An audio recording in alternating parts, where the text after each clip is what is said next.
What is the biological basis of self-discipline, and can it be improved? Self-discipline is rooted in the prefrontal cortex, which governs decision-making and impulse control. Studies have shown that activities requiring self-control, like choosing delayed rewards, activate this area. While some individuals may have stronger prefrontal cortex activity, self-discipline is a skill that can be trained. Like a muscle, the more you exercise it, the stronger it becomes. How does the Stanford marshmallow experiment demonstrate the power of delayed gratification? The Stanford marshmallow experiment illustrated the link between delayed gratification and future success. Children who resisted eating a marshmallow immediately for a larger reward later exhibited greater self-control as adults, leading to better outcomes in various aspects of their lives. This underscores the importance of cultivating patience and resisting immediate temptations for long-term benefits. What is willpower fatigue, and how can it be managed? Willpower fatigue occurs when our capacity for self-control is depleted after repeated use. Similar to physical exhaustion, our ability to resist temptations weakens with time. To manage this, avoid unnecessary temptations, such as keeping unhealthy snacks out of sight, and prioritize important tasks when willpower is strongest, typically earlier in the day.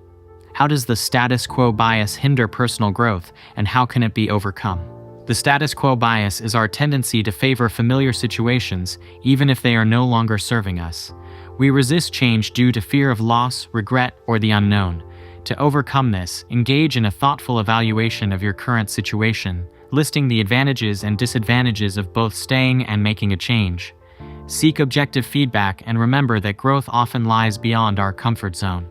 What is the Dunning-Kruger effect, and how does it relate to self-discipline?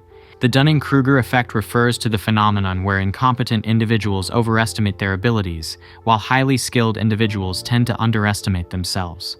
In the context of self-discipline, this highlights the importance of honest self-assessment and seeking constructive criticism to avoid complacency and continue improving.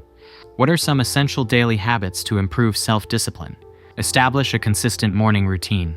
Successful individuals often begin their days with practices like exercise, meditation, and a healthy breakfast to set a positive tone and boost willpower.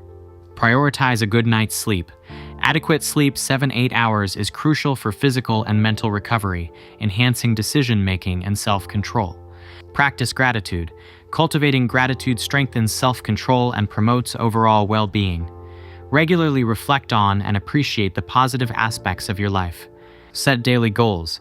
Break down larger goals into smaller, achievable steps to maintain motivation and build momentum toward your objectives. Stay organized. An organized environment reduces stress and allows you to focus on important tasks without distractions, enhancing productivity and self-discipline. What are 2 key habits successful people prioritize before 8 a.m.? Engage in prayer or meditation. This practice fosters mental clarity, focus, and emotional regulation, setting a foundation for a productive day. Dedicate time to reading. Continuous learning through reading expands knowledge and inspires growth, a common trait among successful individuals. How can the insights from these readings be applied to break bad habits and build better ones? Understanding the psychological principles behind self-discipline and the importance of daily routines provides a roadmap for positive change. By implementing the habits outlined, you can cultivate greater self-control, make informed decisions, and pave the way for success in various areas of life. Remember, consistency and persistence are key to building lasting change. How much of our potential do we typically utilize, and why do we often fall short? According to the 40% rule, we usually only tap into 40% of our true capabilities. We tend to give up when we hit a wall, whether physical or mental, assuming that's our limit. This is because our minds convince us we're tired, weak, or incapable of pushing further. How can the 40% rule help me achieve more? The 40% rule challenges you to push beyond your perceived limits. When your mind tells you to stop, recognize that you likely have 60% more to give. Embrace the discomfort, push through the pain, and prove to yourself that you're capable of exceeding your initial expectations. What is Parkinson's Law, and how does it affect my productivity? Parkinson's Law states that work expands to fill the time allotted for it. This means if you give yourself a week to complete a task, it will likely take the entire week, even if it could be done sooner. To combat this, set tighter deadlines for yourself, creating a sense of urgency that encourages efficiency. How can I overcome procrastination and the fear of not being perfect? Procrastination often stems from waiting for the perfect moment or conditions. Utilize the 70% rule. Start working on your goal when you feel 70% ready. Perfection is an illusion. Taking action despite uncertainty is crucial for progress and building discipline. What is urge surfing, and how can it help me break bad habits? Urge surfing is a technique to manage cravings and temptations. Instead of fighting urges, acknowledge them without judgment, observe them as they rise and fall like waves, and allow them to pass without giving in. This builds your resistance and diminishes the power urges have over you. Why should I focus on building systems instead of solely pursuing goals? While goals provide direction, systems are the processes that facilitate reaching them. Focusing on the system daily habits, routines creates lasting change, whereas solely chasing outcomes often leads to temporary results and the yo-yo effect of falling back into old patterns. How does Zen philosophy contribute to self-discipline and goal achievement? Zen emphasizes living in the present moment and accepting that suffering is a part of life. This mindset encourages proactive action toward goals without being paralyzed by fear of the future or dwelling on the past. Zen also promotes mindfulness and control over your thoughts and emotions, essential for discipline. How can meditation enhance my focus and self-control? Meditation trains your mind to become aware of thoughts and emotions without judgment. This cultivates focus, emotional regulation, and the ability to resist impulsive urges, ultimately strengthening your self-discipline. Start with short sessions, for example, 5-10 minutes, and gradually increase the duration as you become more comfortable. What is the significance of replacing the word try with do when pursuing goals? The word try implies the possibility of failure and limits your commitment to achieving your goals. When you try something, you allow room for excuses and self-deception, making it easier to give up.